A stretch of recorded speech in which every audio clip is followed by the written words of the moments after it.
Where the case heads next. We're joined by criminal defense attorney Lou Shapiro. Lou, thank you for being with us this evening. Let's start with the news of the day. Your reaction to these charges: 2 counts of first-degree murder with a special circumstance of multiple murders and a special allegation that he used a dangerous weapon. Yeah, this is really what we were all expecting. Once the news reports came out and they showed that this was an alleged heinous crime, 2 people dead, seems to be calculated by their son. Special circumstances, which usually involves the planning of a murder, it seems to all fit. So this was expected by everybody watching it closely. Lou, as a criminal defense attorney, how would you defend Nick Reiner?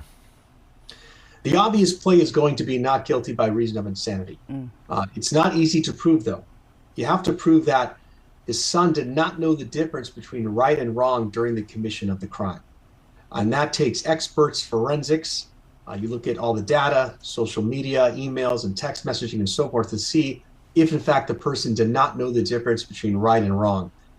It's not often prevailed upon, and even when it is successful, the person doesn't just walk away. They end up being in a state hospital for most of the duration of their life.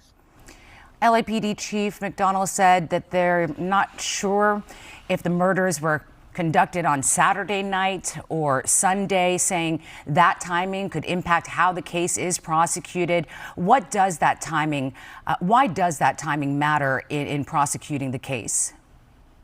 I think it goes to the extent of deliberation and calculation by the defendant. The later in time that this murder occurred from when the initial fight was, the more deliberate and calculated the actual act was, which would then back up the special circumstances murder, which requires premeditation and planning. So how does Nick Reiner's history of drug use or mental health issues play into a possible defense, Lou? It very much comes into it because, like we discussed just a few moments ago, there's the not guilty by reason of insanity, which that evidence can be used for. In addition, it might be used for purposes of a plea to get something like life without the possibility of parole, to avoid something like the death penalty, which DA Hochman has said may be on the table.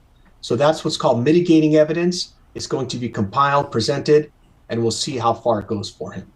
District Attorney Nathan Hochman spoke today about how cases involving family members are some of the most challenging and heart-wrenching, and obviously we've seen that play out over the decades with the saga of the Menendez brothers.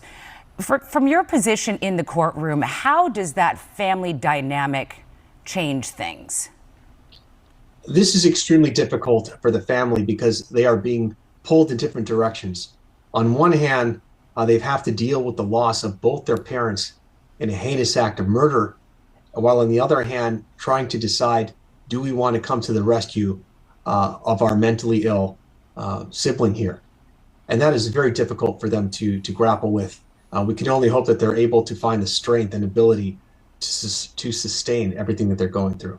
As you mentioned, the DA indicated the death penalty is on the table potentially. Do you think prosecutors will ultimately pursue the death penalty? I don't think that they will, and I hope that this doesn't air again if I'm wrong. The reason why I say that is because we're dealing with an individual that clearly has a long history of mental health issues, drug abuse, and so forth. In fact, his father even made a film based on it.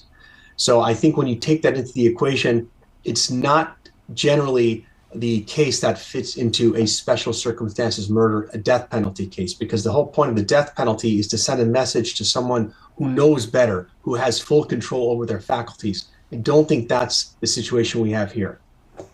All right. Criminal defense attorney Lou Shapiro, thank you so much for your time tonight. Happy holidays to both of you. Thank you, Lou. So I finally got my claim for my